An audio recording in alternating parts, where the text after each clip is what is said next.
అప్పుల బాధలు వెంటాడుతున్నాయా? అయితే 6 JVR వారి జాతిరత్నాలు ధరించండి. హాయ్, వెల్కమ్ టు మనం టీవీ. నేను మీ మనోజ్.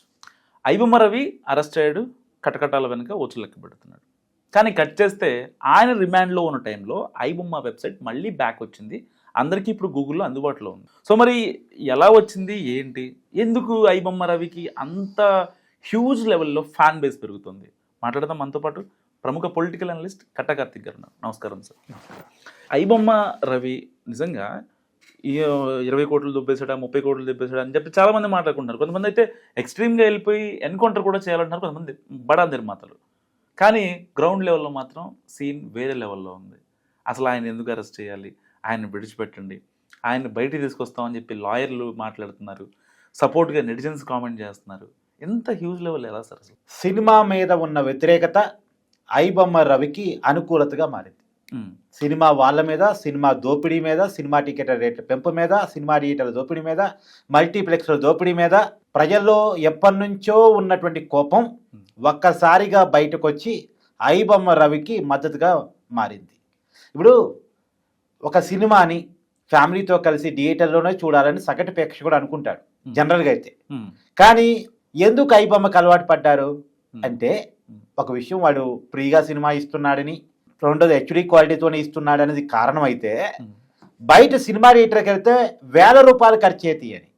ఒక ఫ్యామిలీ అంతా కలిసి సినిమాకి వెళ్ళాలి అంటే 5,000 నుంచి 10,000 ఖర్చు వచ్చే పరిస్థితులు ఉన్నాయి. సినిమా థియేటర్లో టికెట్ రేట్ పెంచడం ఒకటే కాదు, 20 రూపాయల బాటిల్ని 50 రూపాయలు అంటాడు, వాటర్ బాటిల్ని. సమోసాలు 70 రూపాయలు అంటాడు, పాప్కార్న్ 150 రూపాయలు అంటాడు, కూల్ డ్రింక్ 100 రూపాయలు అంటాడు. సహజంగా పిల్లగాలను తీసుకొని పోయినప్పుడు వాళ్ళు అదో ఇదో అడుగుతారు, మారం చేస్తారు, తప్పదు కొనిక. కొనిస్తే దారుణమైనటువంటి ప్రైజులు. అంటే ఈ రకమైనటువంటి దోపిడీని జనాలు చూసి అంటే సినిమా చూడలేని పరిస్థితి. మామూలుగా జనాలకి వాళ్ళు రోజువారీ పడే టెన్షన్ నుంచి సినిమా చూడాలనేటువంటి సహజమైన కోరిక ఉంటుంది. రిలాక్స్డ్గా సినిమా చూసి తమకున్నటువంటి బాధలు కష్టాలు మర్చిపోయి ఎంటర్టైన్ కావాలనే కోరిక ఉంటుంది. సహజంగా వీకెండ్ ఎక్కువగా పోతూ ఉంటారు సినిమాలకి, వీక్ అంతా పడిన కష్టాన్ని మర్చిపోవడానికి. ఒక్కసారి ఫ్యామిలీతో కలిసి సినిమా థియేటర్కి వెళ్ళిన తర్వాత ఇంకో రకమైన టెన్షన్, ఎన్ని డబ్బులు వదులుతాయో అనేటువంటిది. ఆ రకమైనటువంటి పరిస్థితుల్లో సగటు మనిషి ఉన్నత ఐబొమ్మకి వాళ్ళు అలవాటు పడ్డారు. అందుకే ఇప్పుడు ఐబొమ్మ రవికి మద్దతు ఇస్తూ ఉన్నారు. నిజమే, ఐబొమ్మ రవి అనేటువంటి వ్యక్తి పైరసీదారు, అతను సపోర్ట్ ఇవ్వడం కరెక్ట్ కాదు. ఐబొమ్మ రవి అనేటువంటి వ్యక్తి బెట్టింగ్ ప్రమోట్ చేశాడు, ఆన్లైన్ గేమింగ్ ప్రమోట్ చేశాడు, ఇది కరెక్ట్ కాదు. రెండోది యూజర్ డేటాను తన చేతుల్లో పెట్టుకునే ప్రయత్నం చేశాడు.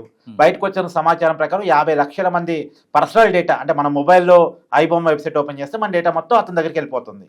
సో అలాంటి హ్యాకింగ్ స్కిల్స్ అతనిలో ఉన్నాయి. అయితే అతను అలా మారటానికి ఉన్న కారణాలు కూడా ఇప్పుడు చర్చకు వస్తున్నాయి.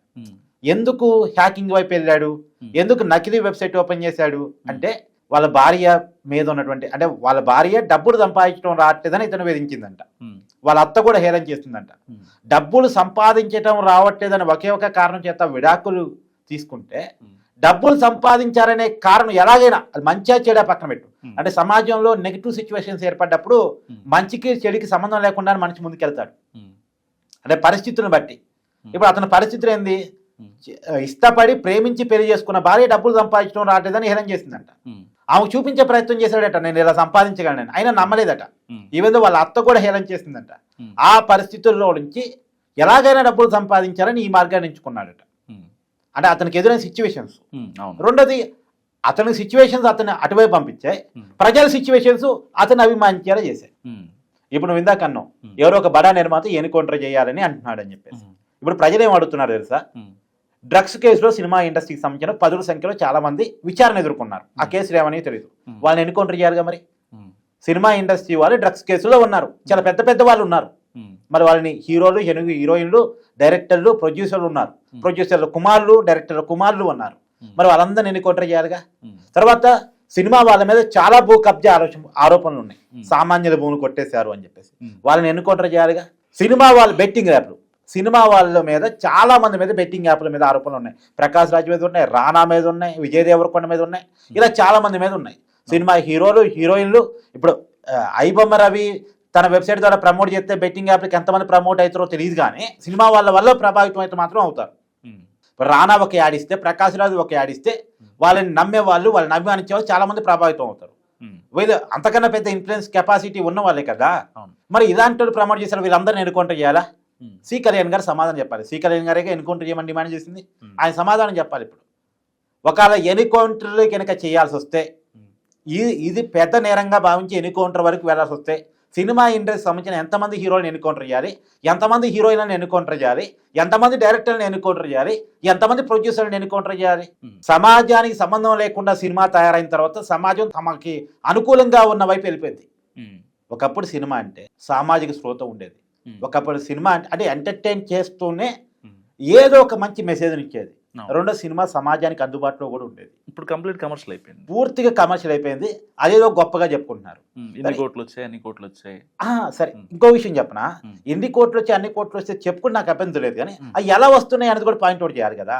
ఇప్పుడు వాస్తవానికి సినిమాని ఎక్కువ రోజులు థియేటర్లో ఆడి ఎక్కువ మంది సినిమా చూసి ఎక్కువ మంది అంటే ఒకే అభిమాని రిపీటెడ్గా సినిమా చూశాడు అనుకో, అలా డబ్బులు వస్తే నాకు అభ్యంతరం లేదు. కానీ ఇప్పుడు డబ్బులు ఎలా వస్తున్నాయి సినిమా ఇండస్ట్రీకి? సినిమా టికెట్ రేటు పెంచి 100 రూపాయల టికెట్ను 1000 రూపాయలు వసూలు చేయడం వల్ల వస్తున్నాయి. ఎక్కువ రోజులు సినిమా ఆడటం వల్ల రావట్లే, ఎక్కువ మంది సినిమా చూడటం వల్ల రావట్లే, ఒకే వ్యక్తి పలుమార్లు సినిమా చూడటం వల్ల రావట్లే. ఒకప్పుడు ఒక సినిమాని 10 సార్లు చూసానని చెప్పేవాడు, అవును. ఒక సినిమాని 50 సార్లు చూసానని చెప్పుకునే వాళ్ళు కూడా ఉండేవాళ్ళు, అవును. కానీ ఇప్పుడు అలా కాదు. ఒక సినిమాని ఒకసారి చూడటం ఎక్కువైపోయింది. ఎందుకంటే రెండోసారి బోర్ కొట్టే పరిస్థితిలో సినిమా ఉంది. అంటే ఎంటర్టైన్ చేసే రకంగా ఏమి ఉండలేదు. కానీ ఆ సినిమా కలెక్షన్స్ ఎలా వచ్చాయి అంటే టికెట్ రేట్ పెరగడం వల్ల వచ్చాయి, అంతే తప్ప కరెక్ట్ చెప్పారు, నిజంగా మాట. ఎక్కువ థియేటర్లలో ఎక్కువ మందిని కలెక్ట్ చేస్తూ అంటే ఎక్కువ డబ్బులు కలెక్ట్ చేయటం వల్ల, ఎక్కువ డబ్బులు వసూలు చేయడం వల్ల మాత్రమే కలెక్షన్స్ కనపడుతున్నాయి తప్ప, ఇప్పుడు నిజానికి 1000 రూపాయల టికెట్ తోటి నీకు 1000 కోట్ల కలెక్షన్ చూపిస్తున్నావు కదా, 100 రూపాయల టికెట్ చూపి 1000 కోట్ల కలెక్షన్ అటు చూపి నీ సినిమా గొప్పదనం వద్దాం. మళ్ళీ నువ్వేమన్నావు, సినిమా టికెట్ రేట్ పెంచుకోవడానికి ఎక్కువ సినిమాకి నిర్మాణం పెట్టానని చెప్తున్నావు. ఎవడు పెట్టమన్నట్టు ప్రజలు ఏమైనా పెట్టమన్నారా? నీ ఇష్టమే నువ్వు పెట్టావు. నువ్వు పెట్టి జనాల డేబుల్ నుంచి వసూలు చేసేది ఏంది? ఓకే, సినిమా నిర్మాణం వ్యయం పెట్టావబ్బా, ఎలా పెట్టావు నువ్వు? ఒక 100 కోట్ల సినిమాలో 50 కోట్ల హీరో రెమ్యునరేషన్ ఉంటుంది, 30 కోట్లు డైరెక్టర్ రెమ్యునరేషన్ ఉంటుంది, 10 కోట్లు హీరోయిన్ రెమ్యునరేషన్ ఉంటుంది. ఎంత పోయింది? 90 కోట్లు పోయింది. కేవలం 10 కోట్లు మాత్రమే ఉంది. ఆ 10 కోట్లతో సినిమా తీసి నిర్మాణం వ్యయం పెరిగిందంటే ఎట్ట అసలు? నువ్వు సినిమా తీసింది 10 కోట్లతోనే, సినిమాకు 100 కోట్లు పెట్టుండొచ్చు, 100 కోట్ల రెమ్యునరేషనే పోయింది. హీరోని చూసే డబ్బులు సినిమాకి ఆడియన్స్ వచ్చే కాడికైతే ఇక హీరోయిన్ని డైరెక్టర్ని పెట్టేస్తే అయిపోలే, డైరెక్షన్ని చూపిస్తే అయిపోలే, ఇంకెందుకు కథ ఎందుకు, స్క్రీన్ ప్లే ఎందుకు, మ్యూజిక్ ఎందుకు, ఇతర ఆర్టిస్టులు ఎందుకు? అంటే ఇప్పుడు నువ్వు టికెట్ రేట్ పెంచాల్సిన అవసరం ఉంది? నీ హీరోని చూసి డబ్బులు వస్తారండి. 50 కోట్లు హీరోకి ఇచ్చేసావు కదా, ఆ హీరోని చూసి వచ్చేస్తారు కదా, టికెట్ రేట్ పెంచుకొని డబ్బులు వసూలు చేసుకోవాల్సిన అవసరం ఏంటి నీ కర్మ? అంటే జనాల దగ్గర డబ్బులు వసూలు చేస్తావు, డబ్బుల్లో ఎక్కువ భాగం హీరోకి, హీరోయిన్కి, డైరెక్టర్కి ఇస్తావు, ఆ ఇచ్చిన డబ్బులు మళ్ళీ జనాల జేబుల నుంచి గుంజే ప్రయత్నం చేస్తాం. అంటే ఎవరికి బో పెట్టడం కోసం, ఎవరి సంపాదన పెంచడం కోసం, ఎవరికి బిల్డింగ్లు పెంచడం కోసం, ఎవరికి బిజినెస్ పెంచడం కోసం జనాల జేబులు గుల్ల కావాలి. జనాలకి ఈ సినిమా 100 రూపాయల సినిమా కాదు, 1000 రూపాయల సినిమా జనాన్ని కనిపించాలి. ఈ 100 రూపాయలు సినిమాని 10 సార్లు చూస్తాడు, ఇంకో 1000 రూపాయల కలెక్షన్ అసలుకి వచ్చేస్తాయి. 10 సార్లు ఆడియన్స్ చూడగలగాలి, రిపీటెడ్గా ఆడియన్స్ రావాలి. అలా వస్తే నీ సినిమా గొప్పది. అలా గతంలో వచ్చేవాళ్ళు, కానీ చాలా ఉన్నాయి. ఇప్పుడు సంవత్సరాల తరబడి సినిమా ఆడిన సందర్భాలు ఉన్నాయి కదా, దానవేలు, సూర్యకన్నా, మాయా బజారు, చిరంజీవికి సంబంధించిన చాలా సినిమాలు గతంలో ఆడేవి, బాలకృష్ణకు సంబంధించిన సినిమాలు చాలా ఆడేవి, వెంకటేష్ సినిమాకి సంబంధించిన, నాగార్జున సంబంధించిన సినిమాలు, శివ బంపర్ హిట్ కదా. ఇలా ఎక్కువ డబ్బులు వసూలు చేస్తే శివ హిట్ అయిందా? ఇప్పుడు సినిమా కమర్షియల్ అయిపోయి జనాల దగ్గర డబ్బులు గుంజి జనాన్ని వేధించడం వల్ల, జనాన్ని దోపిడీ చేయటం వల్ల ఐబొమ్మ రవికి మద్దతు వస్తూ ఉంది. ఇప్పుడు కూడా ఏదో ఐబొమ్మ 1 ఏదో సైట్స్ ఓపెన్ అయిందట కదా, మళ్ళీ రీఓపెన్ అయిందట కదా.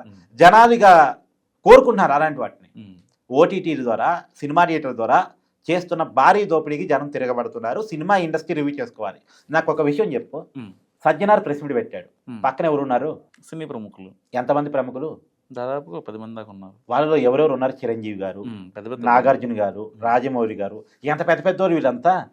వీళ్ళ క్రేజ్తో పడితే అసలు ఐబొమ్మ రవి ఎవడో తెలుసు వీళ్ళ జనాలకి? నథింగ్. కానీ అలాంటి వాళ్ళు కలిసి ప్రెస్ మీట్ పెట్టినా సరే వాళ్ళని పక్కగా నెట్టేసారు, ఐబొమ్మ రవికి మద్దతు ఇస్తున్నారు. అంటే ఆలోచించుకో జనాలు ఏ రకంగా ఆలోచిస్తున్నారు అనేది.